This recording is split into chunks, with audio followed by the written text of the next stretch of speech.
Hey everybody, this is Modern Refugee. I always get a lot of interest in the old recipes, and this particular recipe here is one out of my grandmother's old writings and old cookbook again. And this one in particular, I think, is probably the most unusual recipe that I found in this cookbook. And what it is, it's sort of a rice pudding made with apples. And I can see how a recipe like this would have came around because they would have used what they had, and apples and rice would have been two very common things that they would have had in their pantry.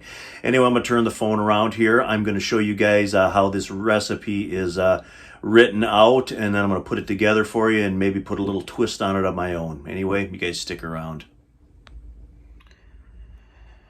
All right, guys, this is the recipe here as it's written. You can kind of make that out there on the top, rice and apples. And this is how it's written.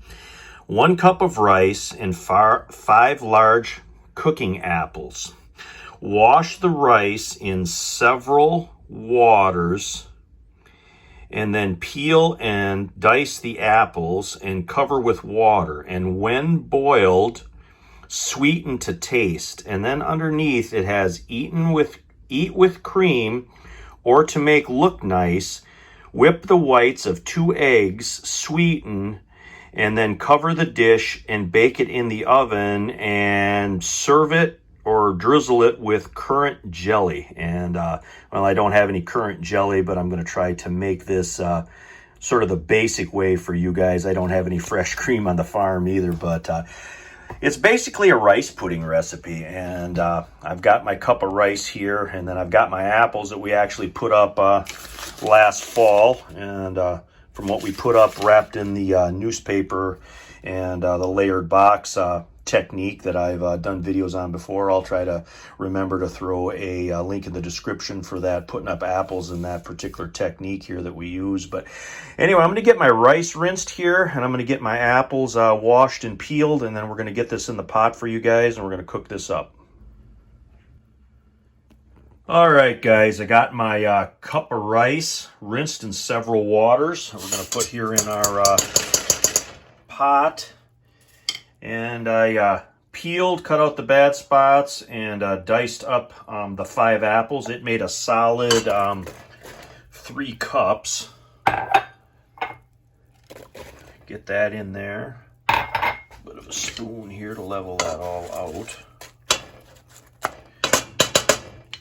And now I am going to cover it with water. It doesn't give me a specific amount, so we're going to sort of loosely cover that, just like so, and just check in on this from time to time as it's simmering. Anyway, I'm going to get some heat on this now, and we're going to see what this looks like in a few minutes. All right, it's been about a half an hour, and you can see here what it looks like. Most of the liquid is cooked off. The apples have cooked down. I did add another cup of cup of water into this because most of the liquid had cooked out.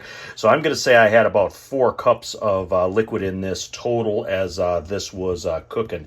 Now I'm going to add the sweetener like Grandma had written in there. I'm going to use brown sugar. I'm going to start with a 1/2 cup of brown sugar, and then we are going to taste it. And I am actually going to add, this is going to be my addition to this, I'm going to add a teaspoon of cinnamon into this. I think cinnamon will go good with the brown sugar and the apples as a flavoring ingredient. I am going to stir this around now, and then I'm going to taste it for sweetness. All right, this is what it looks like at this point. I did a small sample on the taste, and I think it needs just a little bit more. So we're going to add about another good 1/4 cup of brown sugar into it to bring the sweetness up a little bit. We're going to stir it around, and we're going to taste it again.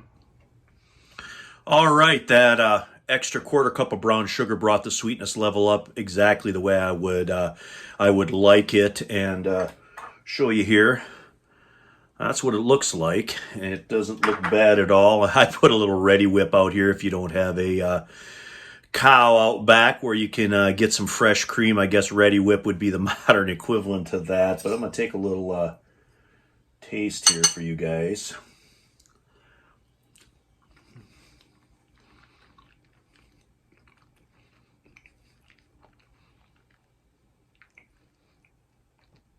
You definitely have the apple taste, and the brown sugar and the cinnamon accent that quite nicely. In fact, I can see where the cream would be really, really good on this. In fact, probably a scoop of ice cream would be really good on this after it gets cold.